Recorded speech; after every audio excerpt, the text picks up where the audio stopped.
Welcome to True Crime with Strategic Eyes.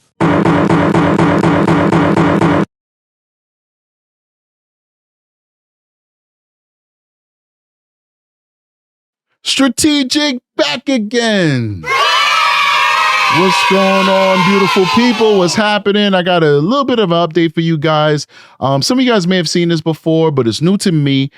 This DECKER case is also something that I've been trying to follow a little bit. Unfortunately, this guy is still out on a lam. So if you guys don't know anything about the DECKER case, this is a very, very, very, very, very sad case where a father who's most likely mentally ill. I mean, let's just be honest. He does have a history of mental illness. He was a father who was in the military for a very long time, got a lot of training. Unfortunately, he started suffering from financial hardships. His marriage effectively ended. So, that's something that happened. And also he started dealing with mental illness, mental decline. And for whatever reason, which is inexcusable for any of the reasons I gave you, none of them mitigated. I'm just giving you the backstory if you're just popping in on this case. But there's no excuse for what he did. He got his daughters, his 3 beautiful daughters, for unsupervised visit, and he ended them. Since then, this man has been on the run. Law enforcement has been searching for him. He has expert training from the U.S. military to survive in the wilderness. That is one of his specific trainings, is the ability for him to survive in the wilderness. He is in the wilderness right now, supposedly evading law enforcement. Now, I have my own theories on that, guys, and I think that he's no longer with us, to be honest with you. That's what I think.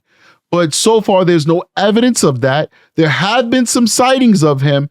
And apparently, according to law enforcement, he is armed and dangerous. So that being said, Plunder was able to get the affidavit and some other documents related to his case. I want to go through this affidavit. Please do consider signing up to Plunder's Patreon so you can have access to documents like this. I am a member of her Patreon. Yes, me, a content creator.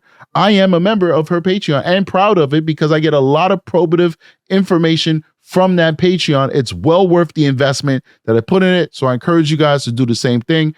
We're going to briefly go through this document because I do want you to go on Plunder's Patreon and get it for yourself. And we'll see if there's anything probative here. But I do believe that there are some text messages, allegedly. No, not text messages. Excuse me. I take that back. Google searches. And I'm curious to see what those Google searches were. These searches allegedly occurred before he unalived his daughters. So let's just jump into this right now. So this is the affidavit. This is basically the charging document against this man. This was filed on June 5th, 2025. The affidavit says, Keegan Stanley, being first duly sworn on oath, deposes and states. Introduction. Let's read this introduction real quick, kind of bring us up to speed. And then we're kind of going to shoot down to these Google searches. Okay, let's do it. I am a commissioned law enforcement officer with the U.S. Marshals Service, assigned to Eastern Washington, part of the Pacific Northwest Violent Offender Task Force. I have, first of all, how do you have an acronym like this? PNVOTF. That is too much to, come on. You can't even put that on a tactical vest. PNVOTF. Come on. Anyway, let's keep going. I have a total of over 6 years of experience as a law enforcement officer. I've been involved in the capture of numerous wanted violent fugitives in the state of Washington. He's a rookie, by the way. And throughout the country, I've been involved in multiple fugitive investigations in which the subject has fled from state to state or out of the United States to avoid prosecution. I've received on-the-job training from U.S. Marshals as to the variety of ways a fugitive may travel in interstate or foreign commerce to avoid prosecution. I've also received on-the-job training in reference to resources that may be present allowing wanted fugitives to travel as a means of avoiding prosecution. So basically, if you guys don't know, our U.S. Marshal Service is kind of like our bounty hunters. right? They do a whole lot more. They do investigations as well, but they're really bounty hunters. That's their specialty, is finding fugitives, right? So if the feds want it, even if local PD want guys that do stuff interstate, guess what? The marshals are going to assist. So that's their specialty, tracking people down. 2, the affidavit accompanies an application for a criminal complaint and arrest warrant for Travis Collab Decker, based on probable cause that Decker committed unlawful flight to avoid prosecution in violation of 18 USC 173 for charges brought by the state of Washington.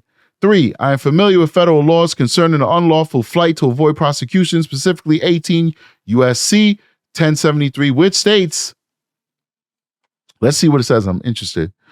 Whoever moves or travels in interstate or foreign commerce with intent either 1, to avoid prosecution or custody or confinement after conviction under the laws of the place from which he flees for a crime or attempt to commit a crime punishable by death, or which is a felony under the laws of the place for which the fugitive flees, shall be fined under this title and imprisoned not more than 5 years or both. I also want to amend what I said. The U.S. Marshals aren't just the bounty hunters of our government.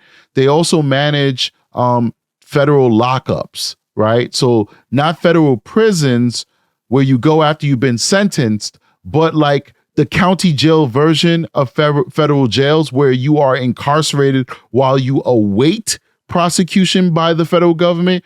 The U.S. Marshals also are the officers in charge of those facilities. They also provide protection for federal courts, okay? So they do the jails, federal jails, they do federal court protection. They also are the bounty hunters of the U.S. government. Let's keep going.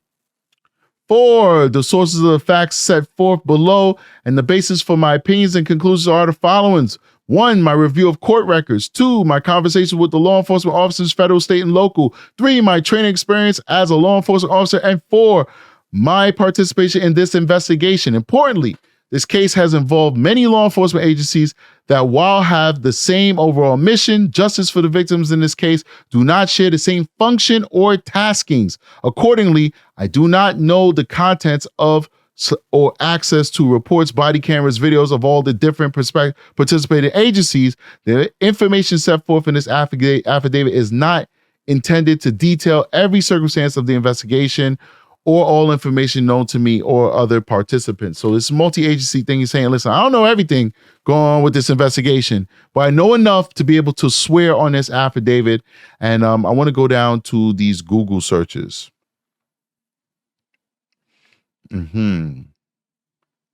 So number 7, I reviewed the Google provided records containing some of the Google searches that occurred on 5/26/2025 using Decker's Google account.